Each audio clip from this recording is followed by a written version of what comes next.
Life is hard. We have listened this a million of times and we have experienced it. So we know as a matter of fact, life isn't easy. In this particular episode, I have with me Fonz Morris, a product designer at Netflix. And apart from the fact that this guy loves his job a lot, this job doesn't define the kind of person he is. The man is humble, the man is modest, the man is full of experiences. From working at a bagel shop to driving at airports and doing multiple random stuffs to bring in money to support his family, to become financially independent, and for the joy of learning, the man has come a long way. In the short and humble conversation, Fonz opened about his experiences, his life struggles, his two failed attempts at startup, his belief about polyworking, and why he's known the jack of multiple trades. You can listen to the audio version of the podcast on Spotify as well. Now, without further delays, here's the man, Fonz Morris, on The Real Talk Show. Welcome to The Real Talk Show, Fonz, and thanks for taking out the time. Really appreciate it, man. And I hope you enjoy this podcast with me today and we get some good conversation. Thanks for inviting me. Okay, so how are you and how's everything going right there? How's work going and how's life going during the pandemic and all? Work's good. Life during the pandemic has been challenging, but my family and I have been resilient. My daughter just started first grade early this week, so that's exciting. Work has been great. I'm a product designer, so I don't have to physically go into the office. So I've been working remotely for pretty much the last 18 months, which has been fortunate for me. Like I haven't really had to feel as if I was risking my safety for work. So I've just been working from home. Great. For the research purpose of the podcast, I came upon this article on New York Post that featured you, and I read out there that you have been a multitasker and you have done multiple jobs even at your college, from driving at airport to working at bagel shops and so on and so forth. And you still do multiple jobs. You still have multiple skills and you use that multiple skills in diverse domains.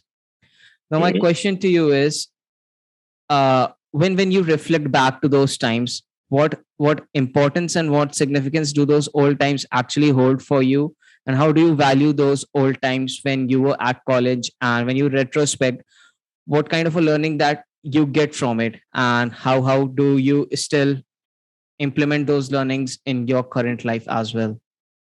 So when I think about those times, I think it just shows how driven I was and how focused and dedicated I was to success. I didn't look at it as, oh, why are you working at the airport?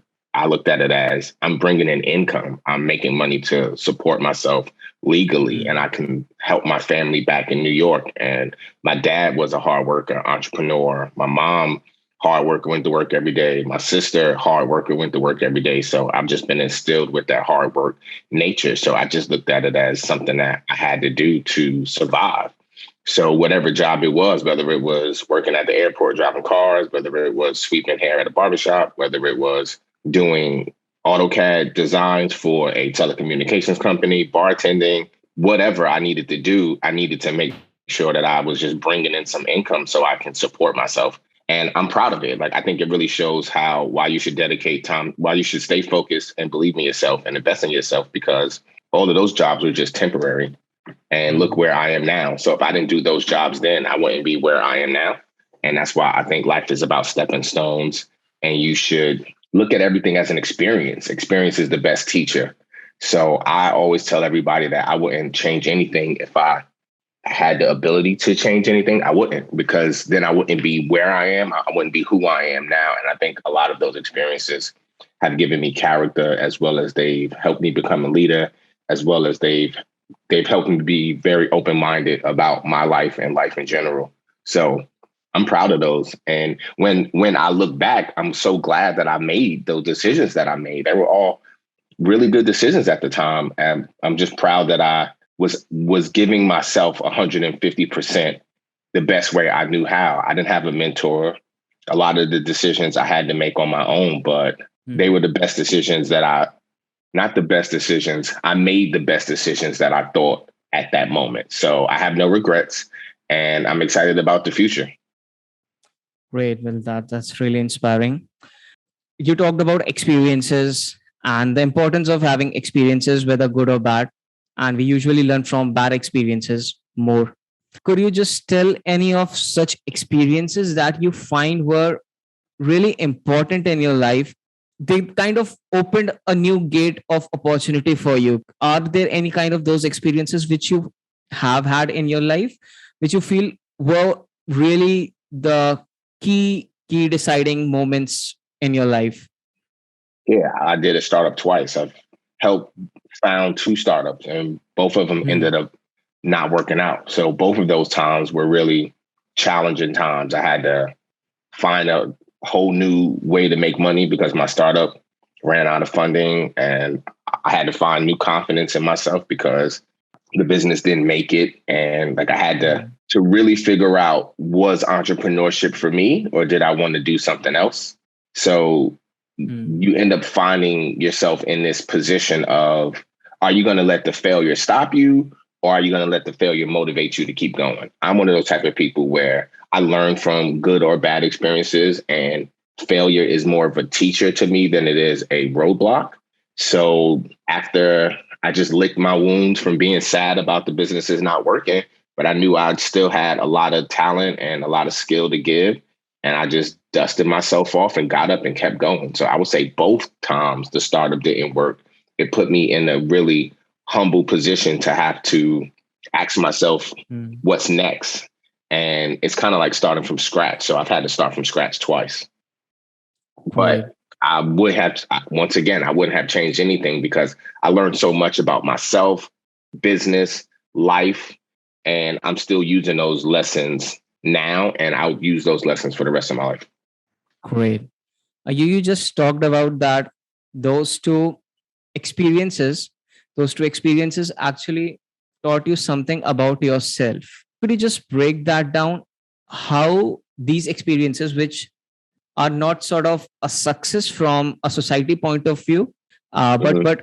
when these experiences happen to us, or when it actually those experiences happen to you, what were the things or what were your findings about yourself that you had never discovered about you, and you were like, okay, this is a personality, or this is something that I haven't figured out and I had. I think I'm too loyal, and I think you need to know when to hold them, know when to fold them, is what the saying says. Hmm. Do you really want to go down with the ship? Should you drown or should you jump off and try to swim? I mean, hang on as long as you can. Don't quit. But at the same time, if you can't control the inevitable, then you should probably try to save yourself. And I don't think I did that. I think I went down with the ship both times. And I don't necessarily advise people to do that. I think you should be wise and always put yourself first. And I didn't do that. And that would be the lesson that I learned the most from that is I still have to make sure I'm good and I have to make sure my family's good. So I can't put me and my family second to a business, Hmm. and I'll never do that again. So I've learned that I'm too loyal sometimes, but I also learned that I'm resilient because after both startups ended up not working out, my rebound job was amazing. And it showed that I still had the talent, and the business not succeeding wasn't a reflection of my inabilities. It was a bigger situation that I didn't control, which is why I also realized I don't know if I want to be a founder because it's very, very complicated. And I don't know if I want to possibly put somebody else in the same situations that I was in unless I was able to raise the right amount of money and get everything set up the right way. So when you're trying to bootstrap a company, it gets really tricky. And I just don't think I want to go down that road anymore, being in that tricky situation. So I now prefer to just advise companies as opposed to me start a company or me be the Hmm. founder. I know what it takes to be a founder. It takes a lot of work and a lot of risk that I'm not Hmm. 100% sure I'm really ready to take right now. Great. You did two of your startups, they kind of failed, and then you have to switch to something which Hmm. at that point might have, you might have felt that it wasn't easy, it must Hmm. be damn hard. to switch on from a founder or a co-founder job to something Mm-hmm. which gets you into that 9 to 5 cycle?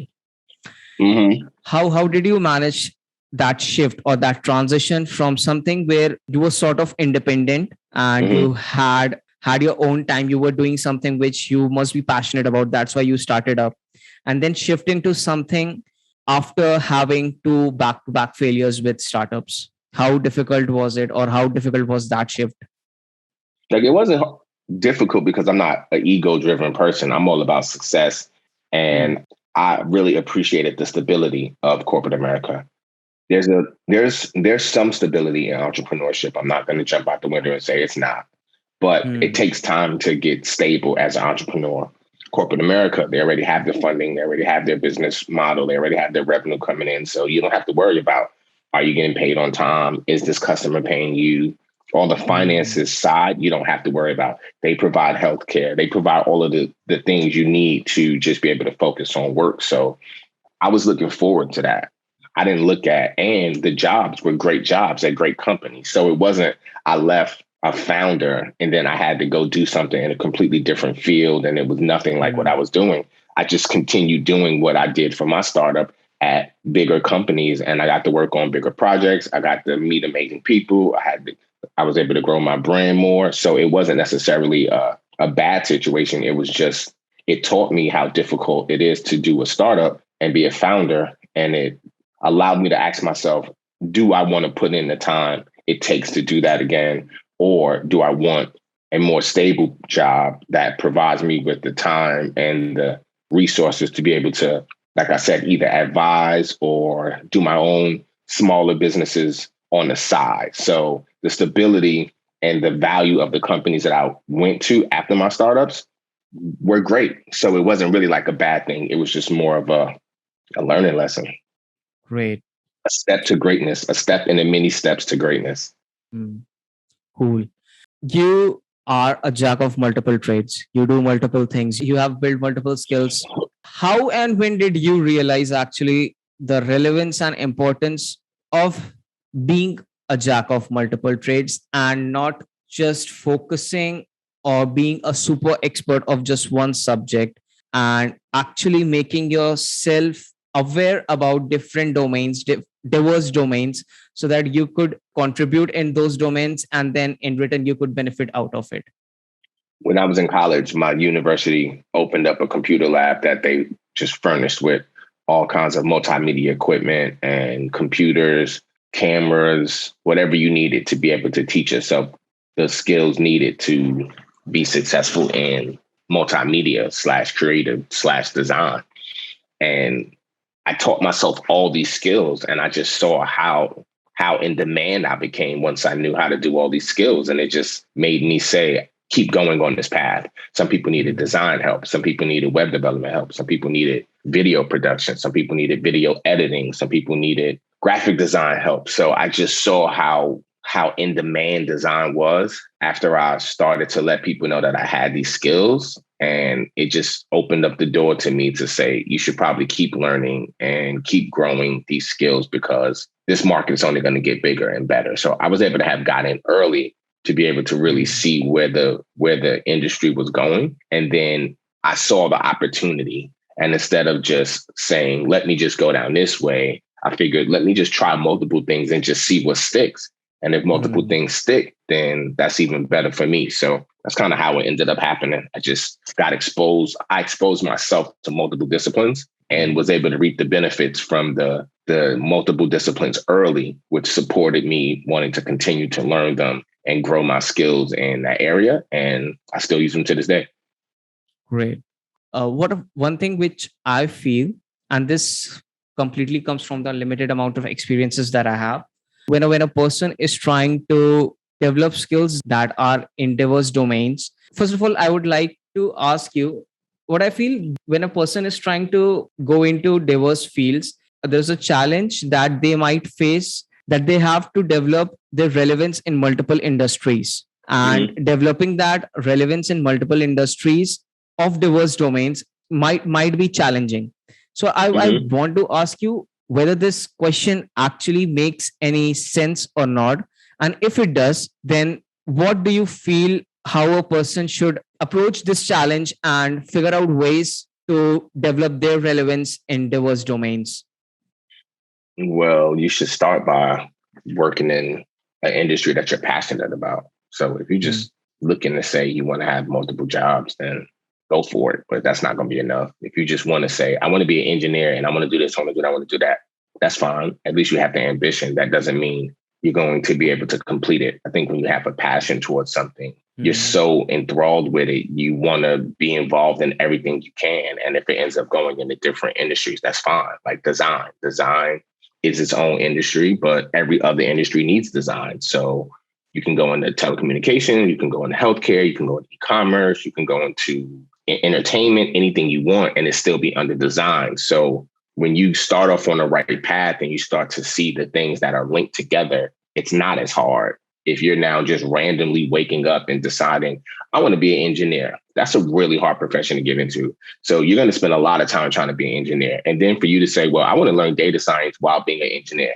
that's a lot of work. And you want to learn design while being an engineer and a data scientist. Now you just picking stuff out the blue. I don't mm, necessarily suggest that. I think you should find things that are related. So therefore, the relation between the two, stop it from being so much context switching, and it makes sense. It's kind of like a chain link as opposed to it just being something here, something here, something there, something there. They're all related. So therefore, it's kind of like a step-by-step maturation. Will it still be hard? Yes, but will the ending be there? And I think that's the important part where, because then once you have the understanding, you can really start to decide how much of this do you really need to know? Do you really need to know every single thing? Probably not. So, but if you understand what's going on and how it interacts with what your main skill is, then you can just pull what you need and still be successful, as opposed to say, well, I'm going to have 5 full-time jobs. I don't have 5 full-time jobs. I never said I had 5 full-time jobs. I don't want 5 full-time jobs mm. because I have a family. I do Exactly. have a full-time job and I do have interest in other areas that I can manage my time to still be successful in those areas. But it's not about trying to be Superman and work 200-hour weeks. It's about dedicating to Netflix because I love working there. And then now in my free time, how do I want to use my free time? And I use it things that are related to design. So I like engineering stuff. So I still read about development and I'm still always practicing my engineering skills, but I also am really interested in growth design and metrics. So I'm always still learning about testing and learning more from my data science partners. I really think communication is important. So I'm always practicing my writing and talking with my content designers. So it's all related. So it doesn't feel as different as if you was trying to study medicine, engineering, how to be a chef Mm, and fly an airplane. nice. One thing you just talked about it a bit. When you're trying to do multiple stuffs, you have multiple jobs. How do you ensure that you don't burn out? Because that's the last thing that Mhm. anyone would want to happen. So Expectations, how do you ensure that you just don't burn out and you take a good care of your mental health at the same you time? levels, easy answer. You level set your expectations, you prioritize, you time manage those three, because time management means there's a time to work and there's a time for me. I Hmm. always take time for myself. I like to travel. I spend a lot of time with my daughter. I like sneakers. So I spend time researching sneaker and footwear. I like real Hmm. estate. So I watch YouTube videos on real estate on my own. So it's about Hmm. making time for myself. Do I say every day from 8 to 10, I don't work? No, I think everybody's situation is unique. I just think as long as you remember to take time for yourself, that's how you avoid burnout. When you just dedicate Hmm. yourself to work, work, work, work, work, and you define yourself by work, you're most likely going to burn out because you're always going to feel like you need to do more. Where opposed to if you don't define yourself by work, work is just a means for you to survive, then you're always going to remember that you should come first. And when you remember you should come first, that allows you to say, I need to stop. I need to take a break. I need more help. I need to delegate some of this work. I don't have to be Superman. Hmm. I don't have to be Superwoman. I need to get more teammates on my side. Once you get off your high horse and you stop feeling as if you have to do everything, that's another way to avoid burnout, because you should be able Hmm. to just say, I need to take some time for myself. And that varies. It could be you take a walk every day. It could be you go on long vacations with your family once a year. It could be you tell your team that you need some help on a project. So you avoid burnout by being honest with yourself and communicating with the people around you to get the support you need to avoid burnout. But it's very common. I don't suffer from it because I don't put too much on my plate. Even Nice. though it seems like I may, but I don't. Like, I know what I'm doing. Great.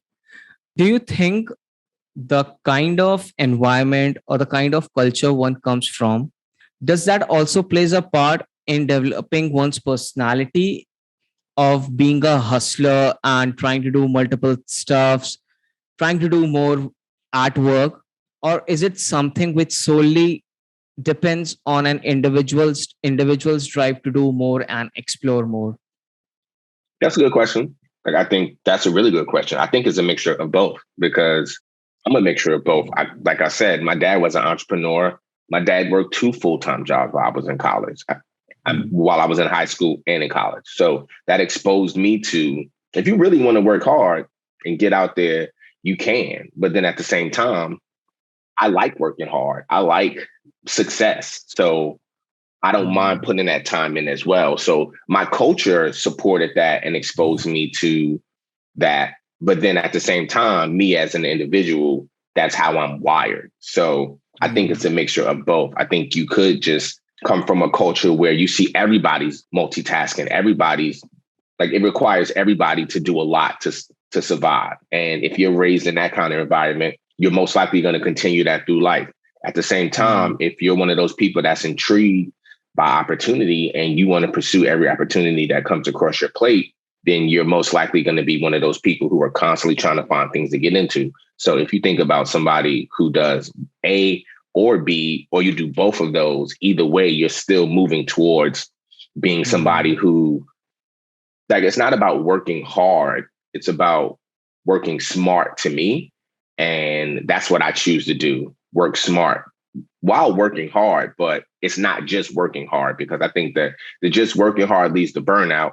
And I didn't just see my dad work hard. I saw my dad work smart, and I saw people in my community work smart as well. So I wanted to take a mixture of both to figure out who I wanted to be. And then once I got into the real world and I saw how I can benefit from working smart and working hard, it just fueled it. And that's why I still do the same things that I've been doing for the last 15 years, which is juggling as many opportunities as I can.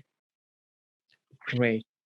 Just a last one for this podcast, Fonz. For someone who is in the late teens or early 20s, to how would you suggest them to plan out their career?